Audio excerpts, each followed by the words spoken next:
Hello and welcome. I'm Tiffany Wong, and here's what happened this week. Taiwan celebrated the latest addition to its Coast Guard fleet. It comes as the country reports an increase in Chinese gray zone activities at sea. Alan Liu reports. Here in northern Taiwan, the Coast Guard is taking delivery of a new patrol ship. The 1,000-ton vessel will be deployed in southern waters for support in maritime operations. The vessel, named the Penghu, is nearly 100 meters long and has a range of 6,000 nautical miles, or about 11,000 kilometers. It is designed to operate in heavy winds and is equipped with 2 water cannons capable of spraying up to 120 meters.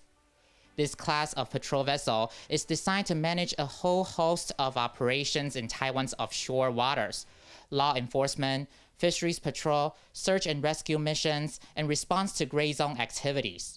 我们这型的舰虽然号称是1000吨级但是满载排水量已经高达2100多吨了。那相较于过去的1000吨级巡防舰更长更大。请接牌。 Besides taking delivery of the new vessel, the Coast Guard also launched its 6th patrol ship today, the Jilong.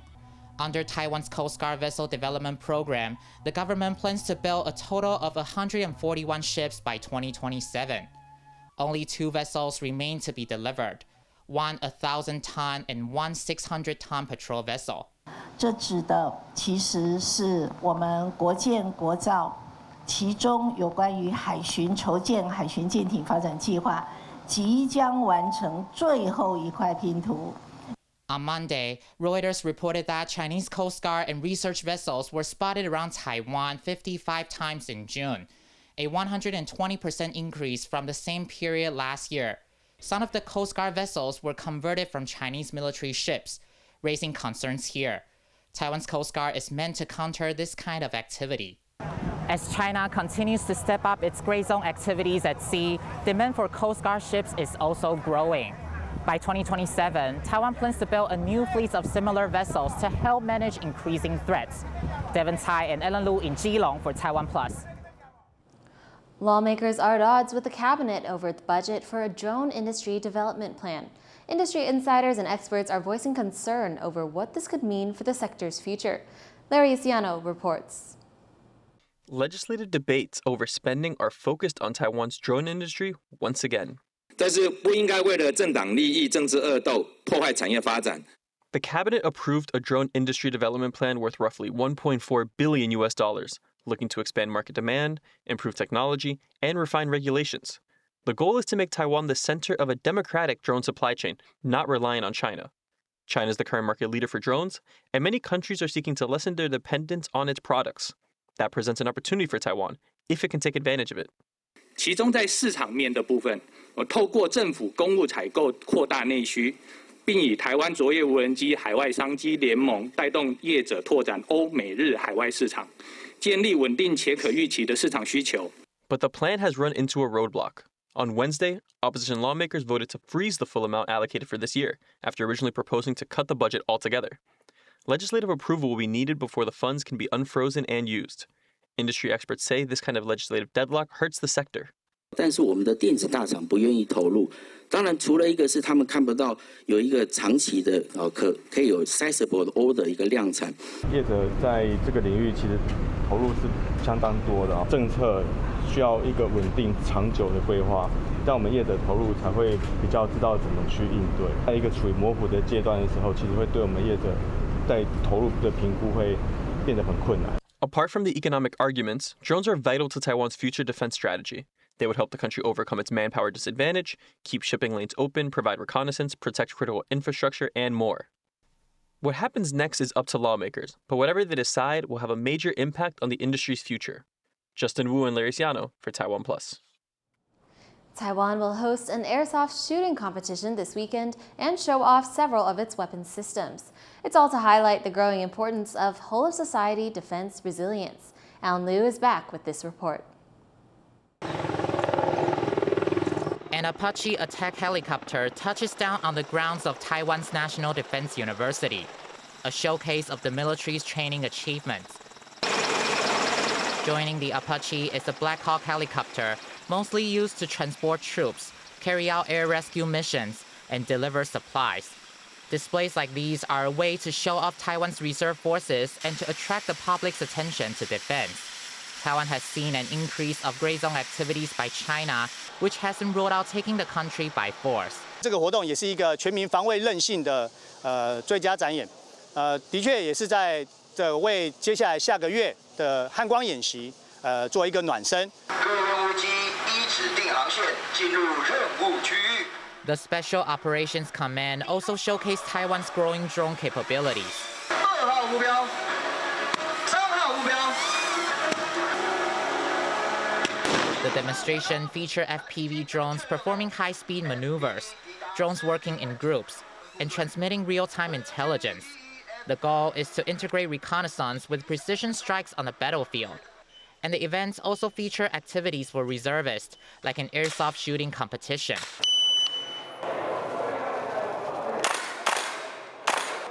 From target shooting to indoor combat drills, competitors will put their skills to test using airsoft guns modeled after the military standard rifles, all to keep reservists sharp and raise more public interest in national defense. Participants had to complete a series of marksmanship challenges, testing their shooting skills, decision-making under pressure, and tactical judgment. Some say the events help strengthen cooperation between the military and the public. 借由这种像这是竞技的活动，可以让就是名人跟后备的军人，甚至是现役的军人同胞们都可以做交流的话，我觉得这是一个非常非常大的好处。The events also display a range of Taiwan's military equipment, including special operations assault vehicles, armor and tactical vehicles, air defense systems, and mobile missile launchers. It comes ahead of the annual Hangguang military exercise in August, and with Beijing's increasing threats, Taiwan is keen to strengthen its civil defense capabilities. Lu Fili and Ellen Lu in Taipei for TaiwanPlus. Taiwan is gearing up to hold its annual semiconductor trade show with a record number of countries expecting to take part. Ai Chi explains. More countries than ever are participating in this year's SEMICON Taiwan, the world's leading semiconductor trade show. SEMICON is joining a record 18 countries to its global pavilion early in September. That includes returning participants the US, Japan, and Germany, and first-timers Spain, Mexico, and Finland.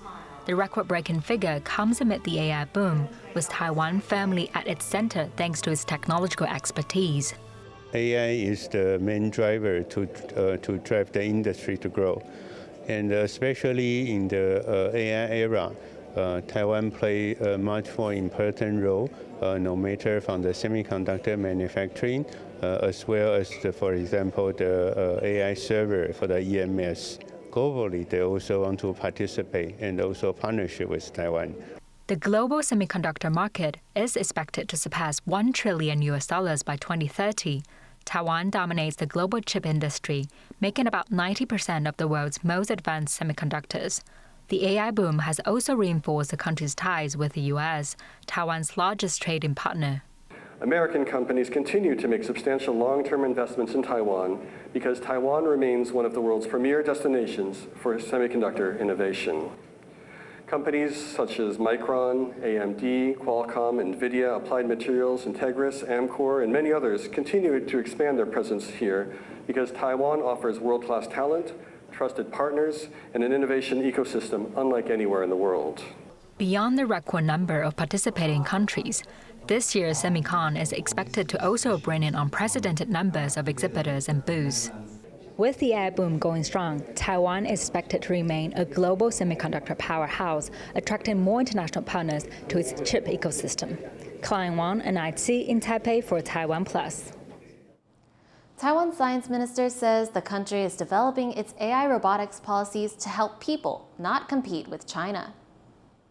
We have a different strategy about developing robotics as compared with China.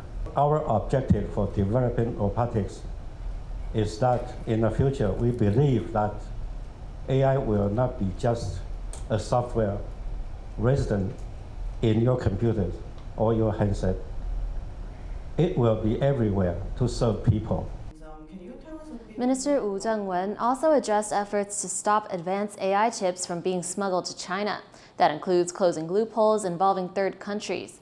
Wu says Taiwan already has laws protecting critical technology from hostile countries and will comply with any new U.S. export restrictions.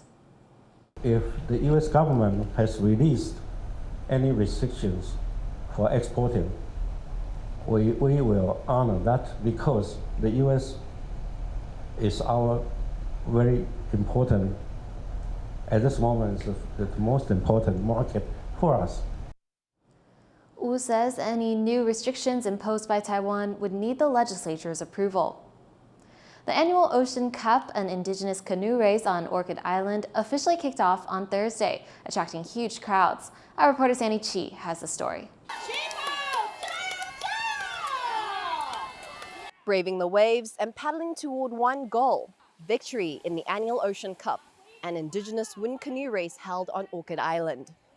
It's home to the Dao people, one of Taiwan's 16 officially recognized indigenous groups, and the only one whose traditional homeland is not on Taiwan's main island.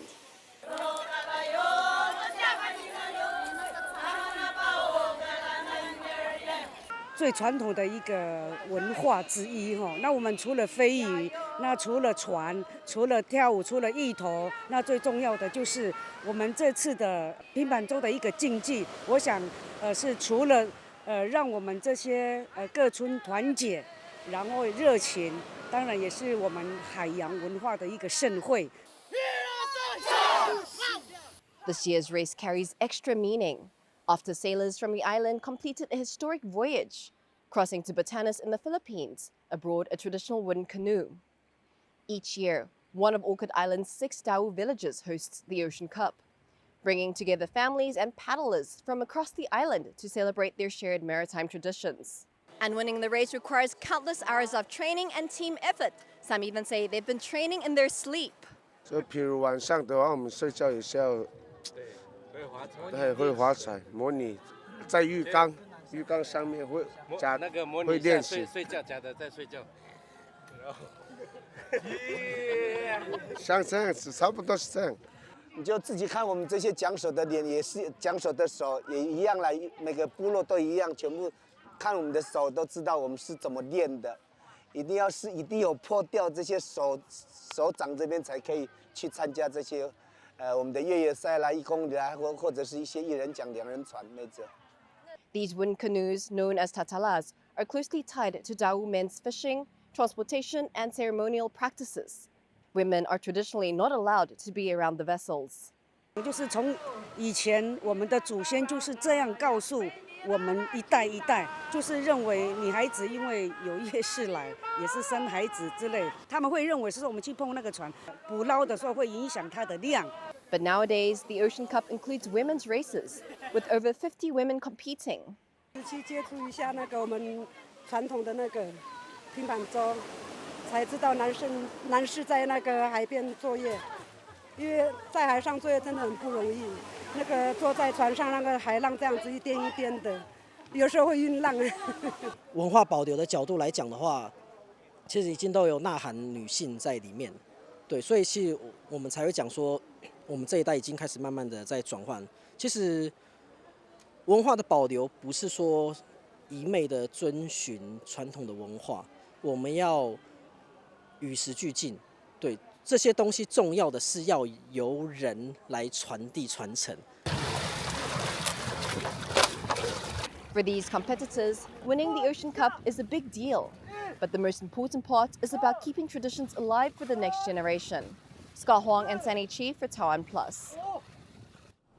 Thank you for watching Here's What Happened. You can visit the TaiwanPlus website or follow our social media for more stories from Taiwan and around the world.